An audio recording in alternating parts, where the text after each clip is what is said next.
नमस्कार TV9 मराठीमध्ये आपल्या सगळ्यांचं स्वागत। मी निखिल आणि माझ्यासोबत आहे। नमस्कार, मी रुशाली यादव सर। आरोपी सुदर्शन घुले सुधीर सांगळेला वैद्यकीय चाचणीसाठी नेण्यात आलेला आहे आणि त्यानंतर आरोपींना थोड्याच वेळामध्ये केज कोर्टामध्ये हजर केलं जाईल। दोन्ही आरोपींची नेकनूर पोलीस ठाण्यामध्ये आज चौकशी झालेली आहे आणि ही चौकशी झाल्यानंतर आता त्यांची वैद्यकीय तपासणी केली जाईल आणि त्यानंतर त्यांना केस कोर्टामध्ये हजर केलं जाणार आहे। थेट आपण जाऊयात आमचे प्रतिनिधी कृष्णा सोनारवाडकर यांच्याकडे। कृष्णा, दोन्ही आरोपींना आता केज कोर्टामध्ये हजर केलं जाणार आहे। निखिल, आत्ताची एक थोडी अपडेटेड माहिती अशी आहे की दोन नाही तर एकूण 3 आरोपींना थोड्याच वेळामध्ये कोर्टात हजर केलं जाणार आहे, ज्यामध्ये सुदर्शन घुले, सुधीर सांगळे आणि आणखी एक आरोपी आहे। त्याची ओळख अद्याप स्पष्ट करण्यात आलेली नाही। मात्र उपजिल्हा रुग्णालय केज इथं त्यांची वैद्यकीय तपासणी केली जाते आहे। पोलिसांचा बंदोबस्त आपल्याला पाहायला मिळतो आहे। SIT कडून या सगळ्या प्रकरणाचा तपास केला जातोय। मात्र त्यांच्या सोबत पोलीस टीम सुद्धा बीड जिल्ह्याची मोठ्या प्रमाणामध्ये काम करते आहे। जेव्हा नेकनूर पोलीस ठाण्यातून घेऊन आरोपींना इथपर्यंत आणण्यात आलं तेव्हा ठिकठिकाणी पोलिसांचा बंदोबस्त सुद्धा पाहायला मिळाला। खास करून मस्साजोग जे संतोष देशमुख यांचं गाव आहे तिथे सुद्धा विशेष काळजी घेण्यात आल्याचं पाहायला मिळालेलं होतं। आणि आता आपण पाहतोय की आरोपी सुदर्शन घुले आणि सुधीर सांगळे त्याच्याबरोबर आणखी एक आरोपी जो आहे त्याच्यावरती सुद्धा अटकेची कारवाई करण्यात आलेली आहे आणि एकूण 3 आरोपींना वैद्यकीय तपासणीसाठी उपजिल्हा रुग्णालयामध्ये केजच्या आणण्यात आलेला आहे। इथे वैद्यकीय तपासणी थोड्याच वेळामध्ये त्यांची पूर्ण केली जाईल आणि त्यानंतर बाजूलाच असणाऱ्या केज कोर्टामध्ये त्यांना हजर केलं जाईल। त्यामुळे या 3 आरोपींवरती अटकेची कारवाई केल्यानंतर कोणकोणते मुद्दे रिमांडच्या नोटमध्ये ठेवले जातात, त्याचबरोबर तिसरा आरोपी नेमका कोण आहे। कारण ज्या पद्धतीने कालपासून सगळा तपास सुरू होता तर संभाजी वायबसे नावाचा जो डॉक्टर आहे तो या सगळ्या आरोपींना मदत करत होता आणि पळून जाण्यामध्ये त्याची सक्रिय भूमिका होती असा एक संशय होता। त्याची देखील चौकशी सुरू होती। त्याचबरोबर संतोष देशमुख यांची ज्या दिवशी हत्या झाली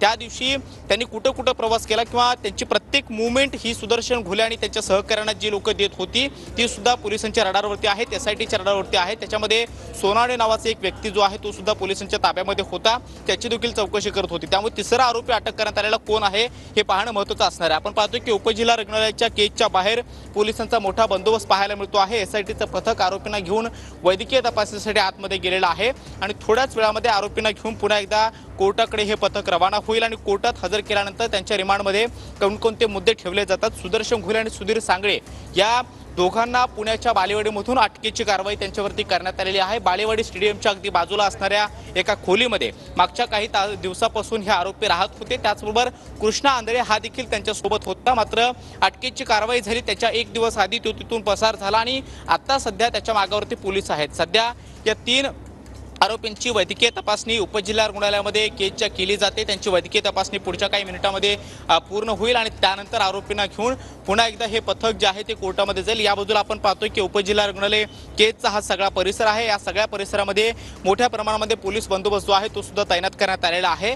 नेकनूर पोलीस ठाण्यापासून या केजच्या उपजिल्हा रुग्णालयापर्यंतचं अंतर जर पाहिलं तर जवळपास 15 ते 20 किलोमीटरचं अंतर आहे आणि या 15 ते 20 किलोमीटरच्या अंतरामध्ये ठिकठिकाणी पोलिसांचा बंदोबस्त ठेवण्यात आलेला होता, तो सुद्धा आपण पाहिला। खास करून संतोष देशमुख जे सरपंच होते, हत्या ज्यांची झालेली होती, त्यांचं मस्साजोग हे जे गाव आहे तिथे सुद्धा मोठ्या प्रमाणामध्ये लोकांनी गर्दी केलेली होती। कारण आरोपींना कोर्टाकडे आणणारी ती एकमेव रस्ता आहे, ती वाट आहे आणि तिथे कुठलंही तणावाचं वातावरण निर्माण होऊ नये यासाठी स्थानिक पोलिसांचा मोठ्या प्रमाणामध्ये बंदोबस्त जो आहे रस्त्याच्या दुतर्फा लावण्यात आल्याचं आपल्याला पाहायला मिळालेलं होतं। त्यामुळे आरोपींना सुरक्षितपणे कोर्टात पोहोचवणं यासाठी पोलीस विशेष करून खबरदारी घेताना पाहायला मिळत आहेत। सध्या उपजिल्हा रुग्णालयामध्ये केजच्या त्यांची वैद्यकीय तपासणी केली जाते आहे। मात्र सुदर्शन घुले आणि सुधीर सांगळे या दोघांच्या व्यतिरिक्त आणखी एका आरोपीवरती अटकेची कारवाई करण्यात आलेली आहे। तो नेमका कोण आहे, त्याची या सगळ्या गुन्ह्याच्या या प्रकरणामध्ये नेमकी काय भूमिका होती, त्यानं काय भूमिका बजावलेली होती, तो फक्त संतोष देशमुख यांचं जे काही लाईव्ह लोकेशन आहे त्याची अपडेट सुदर्शन घुले आणि इतर सहकाऱ्यांपर्यंत पोहोचवत होता की आणखी कुठला त्याचा महत्त्वाचा रोल आहे हे देखील आता कोर्टामध्ये थोड्याच वेळामध्ये स्पष्ट होईल। मात्र एकूण 3 आरोपींना थोड्याच वेळामध्ये SIT कोर्टामध्ये हजर केली करणार आहे।